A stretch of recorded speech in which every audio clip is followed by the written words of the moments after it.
Okay, so today I want to tell you the story of the master engineer. He was really good at engineering, and it's something I was thinking about this week, and it illustrates some really cool things. So I think you'll appreciate it, maybe. He was a master engineer, and he had designed contraption, something that was going to clean this town of all the filth. It was built in an area where things got very dirty and caused people to get sick, and there was a lot of issues. And so he had designed this basically kind of like a washing machine type thing that would wash the town. And he was down to the last final setting on it. And he was there with his apprentice, and he went to go make the final setting, and he didn't have the right tool. He needed a screwdriver, and he had a Phillips screwdriver, but what he needed was a flathead screwdriver. Ever been there? I've been there before where I didn't have the right screwdriver. It's like, why can't I? Sometimes you can make a flathead work if it's small enough in Phillips, but yeah, if you need a flathead, all you got to Phillips, it doesn't work. So he went to his apprentice, and he said, hey, I need you to get me a flathead screwdriver. I need to make this final adjustment. It's not going to work right without this adjustment, but once we get it, then we can finally get things cleaned up. You know, people's lives will be better. They'll be healing. You know, it's really important. So I need you to go get me a flathead screwdriver. And the apprentice is like, okay. And he said, just remember, you know, that we need to get it. I have to have it to finish this.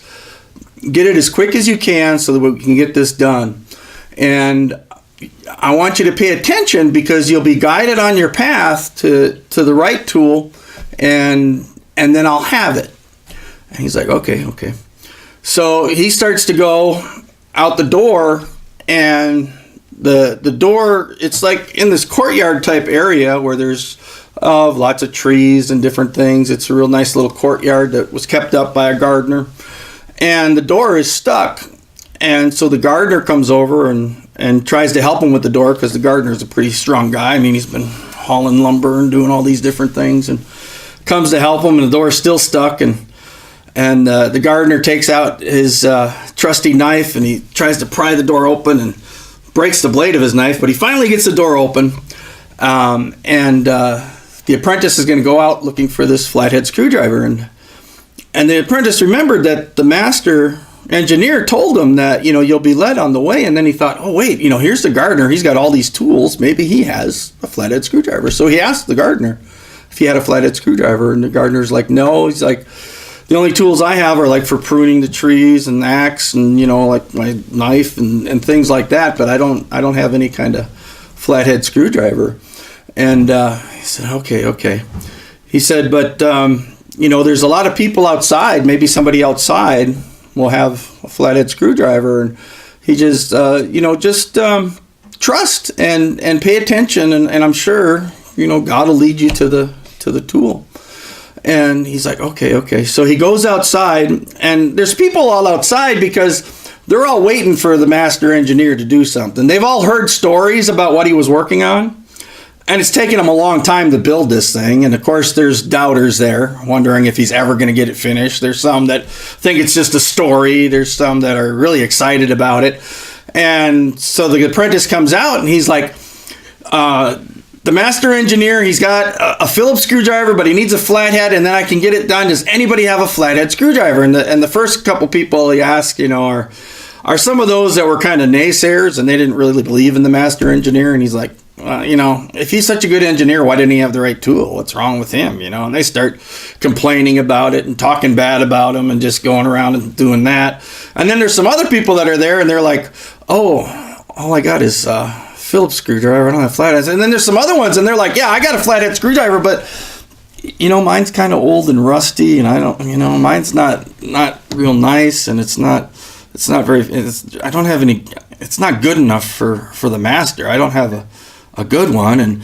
And some people get embarrassed because they don't have a flathead screwdriver, and some people misunderstand what he says, and they start talking about this thing, and they start building this whole group of people that go out and get Phillips screwdrivers because they heard that he had a Phillips screwdriver, so they think that's what they need to have. other ones get embarrassed because they don't have a flathead, and they go and they hide. And then some people that had a flathead screwdriver, they go home and then they hide because they're like, oh, mine's not good enough. And basically the apprentice doesn't get what he needs. But someone tells him, he says, but listen, there's a tool shop down the river. And they're close to the riverbank. And he says, if you follow the river down, you'll go down and there's a mill down there and they make tools and stuff, and they'll probably have a flathead screwdriver, or they can make one for you. And now the apprentice is like, I can have one made. I can get a really nice one made. Then I don't have to use these rusty ones these guys had, or some old one, or some broken one. I can get a nice one made. So he goes down to the tool shop, and then he starts asking him about a flathead screwdriver. And the guy's like, well, what size do you need? And the apprentice is like, well, what do you mean, what size? Well, there's different sizes of heads on the flathead screwdriver. Some of them, John, you ever see these with real wide heads and real narrow ones, and there's long handles, short handles. He's like, what size? These are all the different kinds that there are, and there's even more than this. This is just what I carry. And the apprentice is like, well, I'm not sure what size I need. I guess what I need to do is get all the different sizes and different lengths of the shaft and different kinds of handles, and I just need a bunch of different ones. Get a whole set, I guess. And they're like, well, we don't have a full one here. And then what material do you want it made out of? He's like, what material? It's like, yeah, because we have just a cheap steel, like you get at Walmart, or the really cheap stuff like you get at Harbor Freight. That's or we got these really nice, the nice Craftsman, we got these other ones, whatever the name is. And then you can get stainless steel. It's really strong, and that's real good. Or, what you could do, as they're talking about it, and the apprentice is getting more and more excited about it. He wants to get quality stuff. He wants to get the best. He wants to get all the different sizes. He's gonna do it right, because it's for the master engineer. So you want to get the best stuff, right? And the guy starts telling him, well, there's a shop.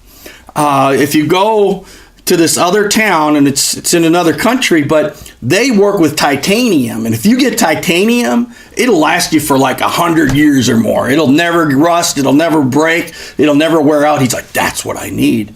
And so he goes out and he starts talking to the people about how he's going to get this set for the master engineer. He's going to get this wonderful set, and he's going to get titanium. He's going to go to this place and see if they'll make it for him. So they raise up the money, and he gets enough for the airfare, and he flies over to this other town, and he goes to that titanium shop, and he starts making arrangements for them to make it, and they're going to make a full set. And then they start talking about the handle. What do you want the handle made out of? Do you want it wood or plastic, or you want it? And then they find out that there's this super space age rubber that they designed on the space shuttle, right?